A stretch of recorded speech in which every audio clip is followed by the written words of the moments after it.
Prologue. Cape Town, South Africa. What do you mean, you're pregnant? What about your studies? We were going to wait, Bronwyn, remember? Just tell me you're joking.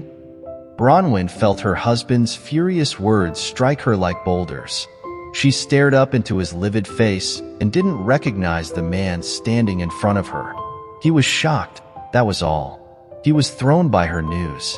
Her words would sink in soon enough, and he'd go back to being the man she adored, the wonderful man to whom she had entrusted her heart.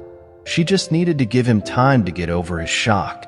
The more she tried to rationalize his inexplicable reaction to what should have been joyous news, the more the insidious little voice in the back of her mind kept telling her that she was lying to herself.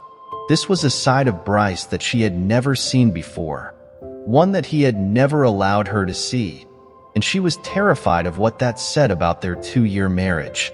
"I know that it's sooner than we'd planned," she said softly, trying to maintain an even tone of voice. "But this is the reality of our situation now, and it can't be changed. We're having a baby. A baby, Bryce. Don't you get how wonderful that is? I can't believe you did this. I can't believe you would stoop to this," he gritted out bitterly. "This was supposed to be a joint decision. I'm not ready for this, Bronwyn. I don't want a kid, damn it. But it's our baby. We made it together," she protested, trying and failing to keep the pain and confusion from her voice. She tried to find a glimmer of her kind and loving Bryce beneath the mask of anger and frustration that he was displaying, but he wasn't there. She wondered if he had ever been there. "You mean you made it, without my consent?" He could barely meet her eyes, and she was grateful for that because the tears that she had been struggling to keep at bay were finally winning the battle. "I don't know why you're being like this," she cried. "I didn't plan this, it just happened. Our birth control failed. I asked the doctor, and he said that if I'd had a stomach virus or anything like that, it could have provided a window of opportunity. And remember? I was sick a couple of days before your company party 3 months ago." He strode out of the conservatory without a word, and she followed him as he made his way downstairs to their end suite. She watched in sick disbelief as he opened the medicine chest and yanked out her birth control pills. "What are you doing?" She tried to maintain her composure as he counted the pills left in the box and felt the hope that she had been clinging to shrivel up into a tiny ball inside her chest and die. She felt nauseated as she watched the man she had married turn into a monster right in front of her. Slowly, the confused mortification turned to fury. How could he do this to her? How could he humiliate her like this? "God, have you been chucking pills down the drain every night?" he wondered out loud, and she found herself almost hating him for asking the question. "You know I wouldn't do that, do I? Well, I obviously don't know you as well as I thought I did, do I? Of course you know me, Bryce."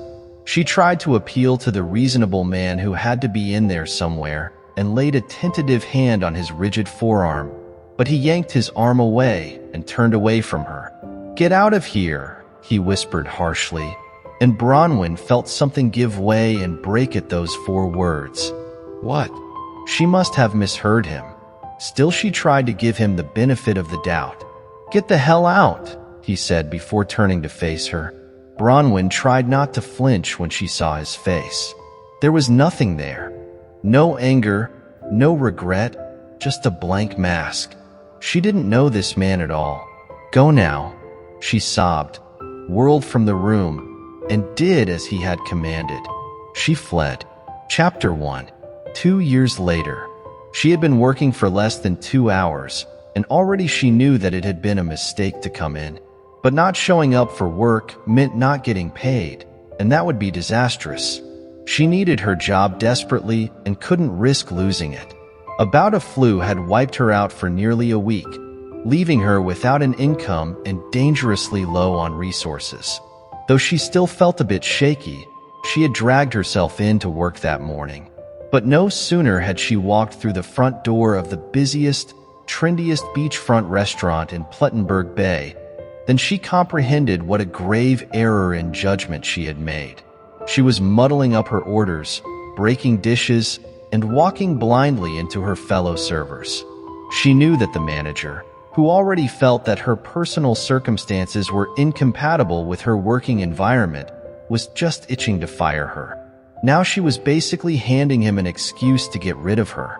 She valiantly soldiered on, hoping against hope that Gerhard would, by some miracle, take pity on her and keep her on his books.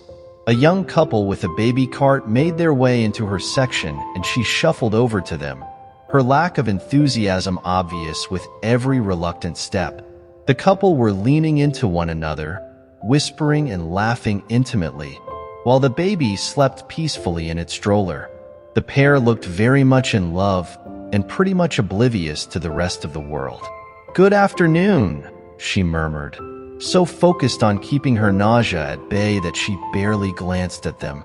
"Would you like anything to drink?" The woman looked up and started to say something, but she was interrupted by her companion, who swore viciously before jumping to his feet like a scalded cat.